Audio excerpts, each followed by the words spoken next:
What's a work-related accident that still haunts you to this day? While building Levi Stadium, a trucker was unloading rebar when the entire pile fell on him, impaling him multiple times and also crushing him.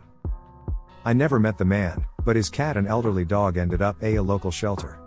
We planned to adopt the dog and ended up taking home the cat too because we didn't want to split them. Nana, the dog, passed away in her sleep in 2017, about 2 years after we brought her home. Seal, the cat, is around 7 years old now and doing just fine. I've always wondered if they ever thought of him. Engineer decided to open a parcel with a Stanley knife, not sure if he slipped or what angle he was cutting at. But, bam! Stanley knife in the eye. Never saw him again, but H&S quickly introduced a policy that safety goggles needed to be worn when opening boxes. Used to be a wedding caterer. While the bride and groom were going to cut the cake, it started to fall off the table as they were both trying to catch this ridiculously huge thing. The bride slipped, fell into a pyramid of wine glasses on a fold-out table behind her. The table collapsed and a wine glass stem pierced her neck. She survived, but she was not going to be able to take that gown back to the rental place. I've never seen so much blood in my life. Worked for Edie's Ice Cream. My truck was loaded wrong, so at a stop had to shimmy between pallets to get to the back pallet. Was unloading the top pallet and the pallet below collapsed. The top pallet slid onto me. But since I was between two waist-high pallets, about 1,200 pounds of ice cream bent me at the waist the wrong way. Sort of like bending over normally, backwards. Ended up with 2 broken vertebrae, nerve damage, and was not fun. Eventually got a 6-disc fusion and was able to walk again. But now I have arthritis in my back and it really hurts most of the time. I also have numb areas in my right thigh and my whole lower back. Would not recommend. I dunno if you can call this an accident, but I was working with this guy and out of nowhere he says, "I'm sick of working here, check this out," and jammed his foot into the gears on the machine. Completely mangled his foot. Saw him 20 years later and his foot was still fucked. He was looking for a couple weeks of workers' comp, got a lifetime disability instead. It was pretty horrific. Trench collapse. Guy was pinned mid-chest. Not good, but not immediately fatal. Guy's coworkers freak out and use the backhoe to dig him out. Ended up catching him with the teeth on the bucket. Essentially cut him in half. The guy on the backhoe was his brother. Dude would have probably been alright had they rescued him the right way. Work in a dealership, and once a tech was using a tool that broke free, bashing him in the face, knocking out multiple teeth, splitting his lip and breaking his nose. It was a bloody mess. Young kid, with balls of steel apparently. While waiting for an ambulance he was sitting there talking and smiled to show the damage. That smile was horrifying. He recovered and got a ton of dental work and still works there. I was a cashier in a grocery store. One of my fellow cashiers was a senior, just killing time in retirement. One day, she had a dizzy spell, collapsed, and cracked her head open on the floor. Paramedics were called, and as they were loading her into the ambulance, she was crying out that she could still finish her shift.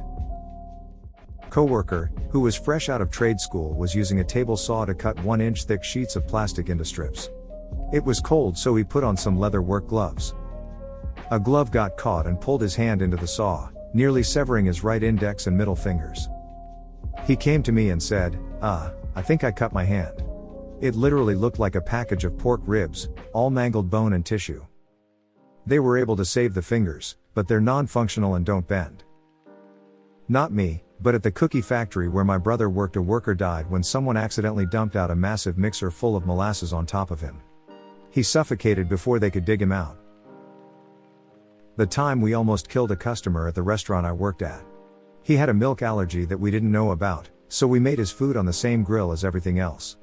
Apparently his allergy was severe enough that he spent the weekend in the hospital because of anaphylaxis from cross-contamination. He was super nice about it and acknowledged that he really should have told us. He remained a regular for the 2+ years that I continued working there, and our systems changed drastically to accommodate allergies. I think it was the day before Thanksgiving 2012. There was a news story about a guy trying to reach something off of a platform at a local paper mill. He fell into a nearly boiling hot tank of caustic solution with spinning blades in it. There was absolutely nothing left. I have worked over those exact tanks numerous times. It's an old facility, but if you don't follow their safety policies right down to the T, they will throw you out in a heartbeat. That's just a terrible way to go on one of the worst days that it could happen if the year. I think about it often. Worked at Sonic when I was 15. I was on break and sat on the patio. I was looking at the road as this super nice car pulled into the drive-thru. As the car turned, a motorcyclist flew right into the side of him. He flew about 10 feet in the air before landing right on his leg. He slid about 8 feet before hitting the curb. His leg snapped into 2 pieces and his leg was basically degloved. I sat in shock before people started screaming to call the police. I ran inside and told my bosses. 3 of them ran out while the other workers started shutting down the store for the ambulances and police.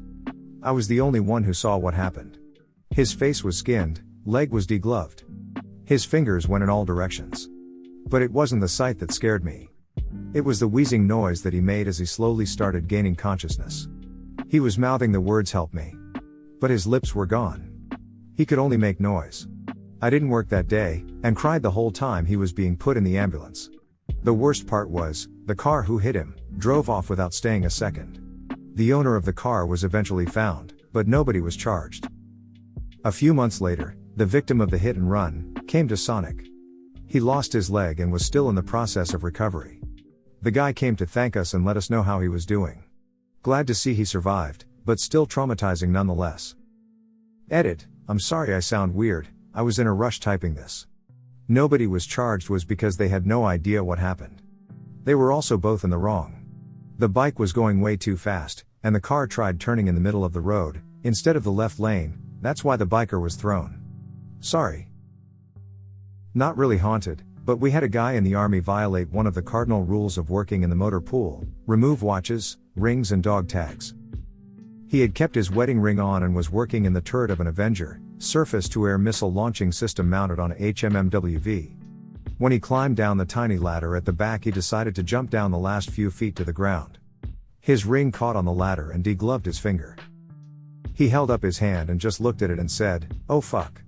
We grabbed him, wrapped his hand, not much blood honestly, and took him to the hospital. All the while another soldier was carrying the fleshy remnants in his hands and dry heaving. Once he was taken in at the hospital, they just removed the finger. He became a cautionary tale for all my future soldiers. Worked at an industrial setting, had a contractor come in and use a hydraulic ram to pull a bearing about the size of your head. They didn't hook up the lines correctly and 40,000 pounds per square inch of fluid hit him in the neck and almost decapitated him. It took out part of his brain stem. I got there for the death rattle. Blood everywhere, we couldn't help him. He was in his early 20s and his wife just gave birth a few months prior. I worked with a machine called a microtome. It slices biological samples to a cell depth so they can be stained. It does this by raising and lowering the sample against a mounted razor blade. You keep your fingers so far out of the way. After the multiple people who lost fingertips, sashimi'd their knuckles, sliced through nails. It's a horrible way to injure yourself because the cut is so clean it takes a second to realize you've just skinned yourself. Electrician here. Walked into a house on a Monday morning. A dishwasher had a ground fault that didn't trip out. Plumber became part of the circuit Friday afternoon and was still part of the circuit Monday morning. This is partly why they must be GFCI protected now. First job as an auto electrician at a car garage for Vauxhall in 2000. Walking through the workshop and one of the mechanics drops to the floor screaming as I'm maybe 20 feet or so away. His right had smoke around it and he was trying to get his overalls off whilst yelling for help. Turns out as he was using the gas bottles, oxyacetylene, to cut off an exhaust that was giving him trouble, some of the molten metal that dropped off, fell inside the overall through the right arm and burnt straight into the underside of his forearm. I remember the smell was like meat burning with a sweet side to it. As he's trying to get the overalls off, the material has fused to this bubbling like gooey hole on his arm, and when he tried to get them off it must have caused him even more pain. He was writhing around, which made it very hard for us to try and help. It unfortunately got much worse though. I don't know the names of what was damaged, but he couldn't work as a mechanic anymore because this molten stuff had burned deep into his forearm and it stopped him being able to move some of his fingers. I don't know how things went for him after this, as he never came back to work us after being in hospital for a while. Edit. Updated gas bottles to say it's oxyacetylene. Worked at a trampoline place. The job was basically telling people not to double bounce each other. No one listened. Saw a lot of snapped legs. If only someone warned them.